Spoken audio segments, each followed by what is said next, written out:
उत्तर प्रदेश सरकार ने उत्तर प्रदेश राज्य पिछड़ा आयोग का गठन कर दिया है और उसके सदस्यों की नियुक्ति कर दी है। इस समय हमारे साथ पिछड़ा वर्ग आयोग के सदस्य रघुनंदन चौरसिया जी हैं। हम उनसे बात करते हैं। सर, संगठन तैयार कर दिया गया, आयोग गठित कर दिया गया है, अब आगे आप लोगों की क्या रणनीति है? हम सब आज पहली बैठक में उपस्थित थे। बैठक में यह तय किया गया कि हम सारे सदस्य और 2 उपाध्यक्ष, 1 अध्यक्ष, सब लोग मिल करके पूरे प्रदेश में एक कार्य विभाजन करके पिछड़े वर्ग के बेहतरी के लिए उनके हित में जो अधिकतम हो सकता है हम लोग करेंगे। हमारी केंद्र की सरकार और उत्तर प्रदेश की सरकार, दोनों सरकारें पिछड़े वर्ग के लिए अनेक योजनाएं चला रही हैं। उन योजनाओं का उस समाज को पूरा लाभ मिले, वो लाभान्वित हों, इसके लिए हम सब प्रयास करेंगे। आज की इस बैठक में ये तय हुआ है। सर, इस समय लगातार देखा जा रहा है कि समाजवादी पार्टी पिछड़ों को जोड़ने की कवायद में जुटी हुई है और वो कह रही है कि हम तो पिछड़े वर्ग के ही प्रतिनिधित्व करते हैं। बसपा भी प्रबुद्ध सम्मेलन के साथ अब पिछड़ा वर्ग सम्मेलन कर रही है। तो एक जो पिछड़े वर्ग पे लगातार राजनीतिक पार्टियां एकत्र हो रही हैं और ऐसा माना जाता है, अगर चुनावी आंकड़ों को देखें तो पिछड़े वर्ग के लोग काफ़ी बीजेपी के साथ रहे हैं। इनको सहेजने के लिए आप राजनीतिक स्तर पर क्या करें? देखिए, जो हमदर्द होता है वो हमदर्दी करता है और जो बेदर्द होगा वो हमदर्दी नहीं करेगा। यह प्रारंभ से रहा है। भारतीय जनसंघ जब रहा और भारतीय जनता पार्टी 1980 में बनी, उसके बाद से अगर आप नज़र डालें तो ऐसी अनेक जातियां हैं जो अति पिछड़े में हैं, पिछड़े में हैं, लेकिन वो व्यावसायिक जातियां हैं। जैसे उसमें आप चौरसिया ले लीजिए, सोनार हैं, लोहार हैं, कुम्हार हैं, बैस हैं, बनिया, कसौंधन, अयोध्यावासी जिनको ठठेर बोलते हैं, और आपके लुनिया समाज के लोग, लोधी समाज के लोग, हलवाई, ऐसे अनेक जातियां हैं जो अन्य पिछड़े वर्ग में हैं, पिछड़े वर्ग में हैं। इनका रहन सहन, खान पान इस तरीके का प्रारंभ से रहा है कि इन्हें भारतीय जनता पार्टी ही पसंद रही है। और उसका कारण ये था कि भारतीय जनता पार्टी इनके हित में सदैव आगे आती रही है। इनके सुख दुख में पार्टी के लोग हमेशा खड़े रहे हैं।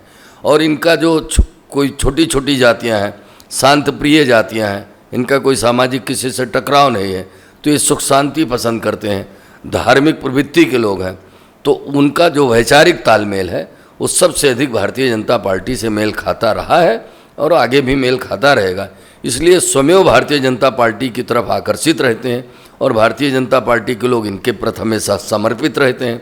चुनाव का समय है, हर व्यक्ति को यह अधिकार भी प्राप्त है, हर दल को, कि वो जनता को प्रलोभन दे करके, जनता को तमाम सब्ज बाग दिखा करके अपनी ओर आकर्षित करें। ये सब राजनीतिक दल हैं, उनको करना चाहिए, कर रहे हैं, अच्छी बात है। लेकिन ये सब चुनाव के समय ही क्यों प्रारंभ करते हैं? इनको पहले से भी तो ध्यान देना चाहिए। भारतीय जनता पार्टी सतत प्रक्रिया में रहती है, करते करते चुनाव आ जाता है, वही प्रक्रिया बढ़ा दी जाती है। लेकिन अन्य दल को आप देखें तो उनको बस उसी समय याद आएगा जब चुनाव का समय आएगा, तब वो सम्मेलन करना शुरू करेंगे, तब जो उनकी बात करना शुरू करेंगे। बाकी वो समाज के लोग किस स्थिति में है कोई नहीं जाता है। भारतीय जनता पार्टी हर माध्यम से समाज के बीच में सदैव सक्रिय रहती है और उसका लाभ मिलता है। आने वाले 2022 के विधानसभा चुनाव में पिछड़ा वर्ग, अन्य पिछड़ा वर्ग, यह भारतीय जनता पार्टी कमल निशान के प्रति प्रतिबद्ध है और रहेगा, ऐसा मेरा विश्वास है। सर, अभी केंद्र सरकार ने 127वां संशोधन पास किया है और वो सरकारें जो हैं अपने स्तर पर जो है कि जाति की जनगणना करा सकती हैं। विपक्ष लगातार मुद्दा उठा रहा है, जातीय जनगणना की मांग कर रहा है। बतौर भारतीय जनता पार्टी के नेता आपका स्टैंड क्या है इस पर? देखिए, ये विषय जो है, पहला तो मैं ये बता दूं कि आपने अभी देखा कि भारत के प्रधानमंत्री आदरणीय मोदी जी ने ही राष्ट्रीय पिछड़ा वर्ग आयोग को संवैधानिक दर्जा दिया, बिल पेश किया, पास कराया ध्वनिमत से पास हुआ। लेकिन इसके पहले जो लोग पिछड़ों की बात करने वाले हैं उनको ये क्यों नहीं ध्यान में आया? क्या वो कभी सत्ता में नहीं थे? सत्ता में थे, सत्ता के साझीदार थे, तो उनको भी ये चिंता करनी चाहिए थी कि ये आयोग बना हुआ है तो इस आयोग के कुछ अधिकार होने चाहिए। लेकिन यह कार्य भारतीय जनता पार्टी ने ही किया। और मैंने पहले बताया कि जो हमदर्द होगा वही हमदर्दी करेगा। तो आज भारतीय जनता पार्टी ने राष्ट्रीय पिछड़ा वर्ग आयोग को संवैधानिक दर्जा दिया है, तो उसका लाभ किसको मिलेगा? लाभ तो पिछड़े वर्ग के समाज को ही मिलेगा। और उसमें यह भी स्पष्ट कर दिया है कि राज्य स्वतंत्र हैं अपने अपने हिसाब से कुछ भी करने के लिए। वहाँ कहीं बैन भी नहीं लगाया केंद्र ने। एक दूसरा आपने अभी जो प्रश्न किया कि जनगणना का जो विषय है वो विषय भारतीय जनता पार्टी का विषय है, अन्य दल का विषय है, लेकिन कार्य इस पर करना सरकार को है।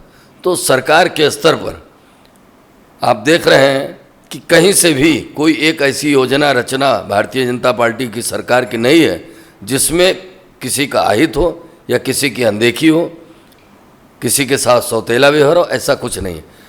जनगणना का समय जब आएगा तो जातीय गणना हो, इस पर हमारी सरकार और हमारी पार्टी के शीर्ष नेता विचार करेंगे।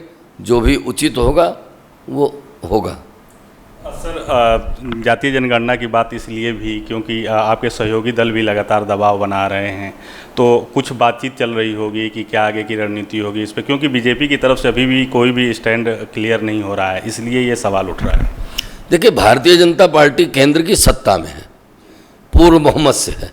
बावजूद इसके भारतीय जनता पार्टी ने अपने सहयोगी दलों को अपने साथ जोड़े रखा है, उनको मंत्रिमंडल में यथोचित स्थान दिया है। जो लोकसभा नहीं जीत के आए हैं उनको भी राज्यसभा में ला करके केंद्र में मंत्री बना रखा है। तो भारतीय जनता पार्टी तो सबका सम्मान कर रही है, सबकी सुन रही है। और जो सहयोगी दल हैं, जो विपक्ष में हैं, उन सब को एक राजनीतिक दल होने के नाते अपना अपना एजेंडा रखना चाहिए, इसमें कोई बुराई नहीं है। लेकिन इस पर निर्णय करना केंद्र की सरकार को है, और केंद्र की सरकार जो भी निर्णय करेगी पूरे देश को, पूरे राष्ट्र को सामने रख करके जैसी परिस्थिति होगी उस परिस्थिति के अनुसार निर्णय होगा। मांग करना लोगों का कर्तव्य है, करना चाहिए। निर्णय करना यह सरकार का काम है, निर्णय। सर, एक सवाल हम और करना चाहेंगे। आप जिस समाज से आते हैं, पान की खेती आप लोगों का व्यवसाय है और ख़ास करके उपजातियों में व्यवसाय से जुड़े हुए लोग हैं। कोरोना ने काफ़ी प्रभावित किया है, पान व्यवसायियों को काफ़ी नुकसान पहुंचा था। हमारी उनसे बातचीत हुई तो वो बहुत कह रहे थे कि हमारा नुकसान हुआ है, लेकिन सरकार की तरफ से मुआवजा नहीं अभी उन लोगों को ठीक से मिल पाया है। आपकी इस स्तर पर कोई बातचीत? देखिए, चौरसिया समाज जो है, अगर इसके मूल में जाएंगे तो कहीं ना कहीं यह आपको सिद्ध मिलेगा कि मूलतः हम सब पान उत्पादक हैं, पान व्यवसायी नहीं है, पान उत्पादक हैं। पान उत्पादक में दो तरह का पान है, एक देसी पान कहलाता है, एक बंगाल का पान कहलाता है। लेकिन देसी पान पूरे भारत में जहाँ कहीं भी पैदा होता है वो चौरसिया समाज का ही व्यक्ति पान पैदा कर सकता है। दूसरा कोई भी व्यक्ति, ये प्रकृति की कोई व्यवस्था है कि दूसरा वो देसी पान का उत्पादन नहीं कर सकता है। और पान के उत्पादन में जो लागत आती है, जो समस्या है, जो उसका एक पूरा ढांचा है, वो बहुत ही कठिन है। और उस कठिन परिस्थिति में भी चौरसिया समाज के लोग उस देसी पान को तैयार करके पूरे भारत में देते हैं और भारत के बाहर विदेशों को सप्लाई जाती है। वही उनकी जीविका का मुख्य स्रोत है। लेकिन प्राकृतिक जो मार होती है, प्रकृति की मार कई प्रकार से आ जाती। अगर भीषण बरसात हो गई, पान की खेती तबाह हो गई। भीषण सर्दी पड़ गई, पान की खेती तबाह हो गई। कोहरा गिरा, उसमें परेशानी हो गई।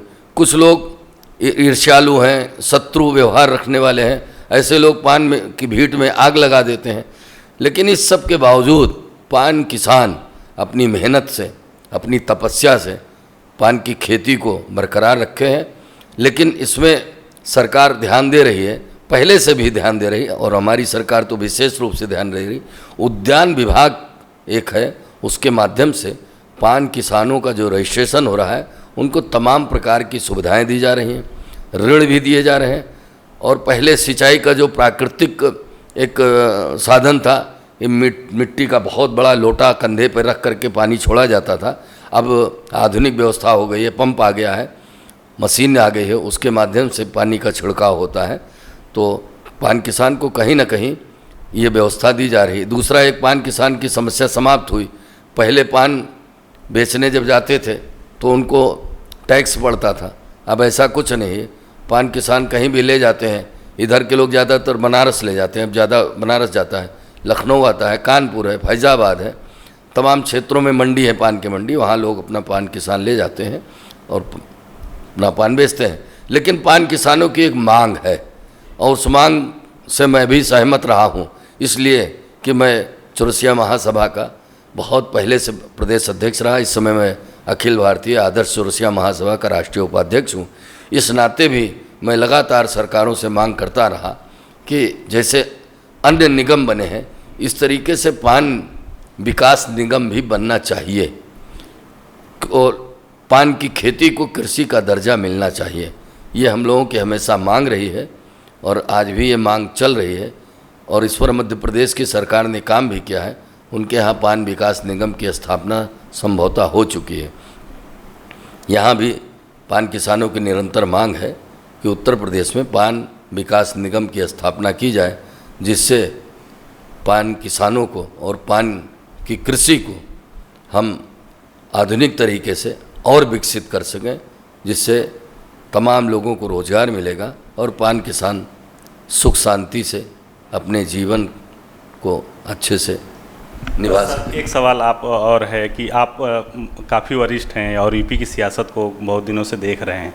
जब भी चुनाव आता है तो बयानबाजी शुरू हो जाती है। अभी सीएम योगी ने मुलायम सिंह को लेकर के एक टिप्पणी की थी, जिसमें उन्होंने अब्बाजान शब्द का प्रयोग किया था। उसके बाद समाजवादी पार्टी से खूब शब्दबाढ़ चलाए गए हैं और सीएम योगी को लेकर के एक टिप्पणी की गई। हो सकता है आपको जानकारी हो, लेकिन उनके मंच से कहा गया कि उनकी शक्ल एक अभिनेता से मिलती है। इस तरीके की टिप्पणियों को राजनीति की जब चुनाव आते हैं तब शुरू होते हैं, आप इस तरीके की टिप्पणियों को किस नज़रिए से देखते हैं?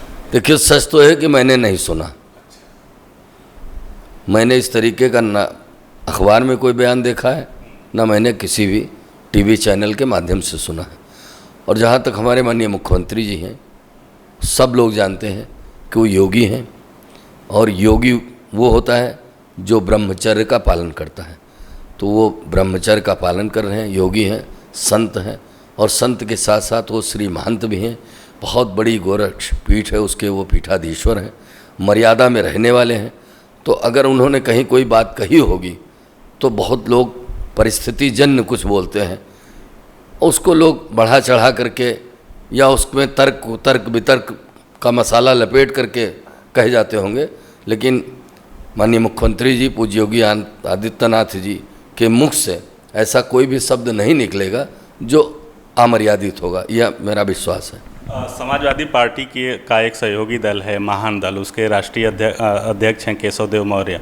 वो कह रहे हैं कि मैं असली केशव मौर्य हूँ। अखिलेश भी कह रहे हैं कि जो हमारे साथ हैं वो केशव मौर्य असली हैं। आपके उप प्रधानमंत्री माफ़ कीजिएगा उप मुख्यमंत्री पर वो निशाना साध रहे हैं। इसको आप किस तरीके से देखें? मैं किसी के बारे में असली नकली बात करना ये तो अमर्यादित बात है।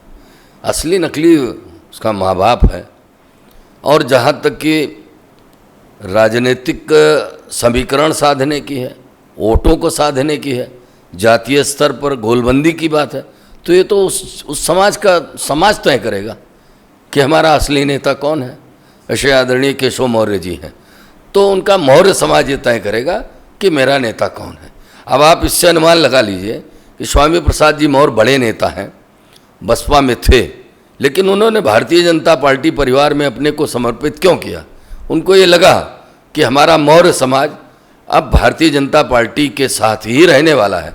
तो चूंकि वो मौर्य समाज के वो भी नेता थे, तो समाज से घुल मिल कर के रहने वाले थे, तो उन्होंने भी भारतीय जनता पार्टी को स्वीकार किया कि जहाँ समाज वहाँ हम, और आज अच्छी स्थिति में है, कैबिनेट मंत्री हैं और केशव मौर्य जी उप मुख्यमंत्री हैं।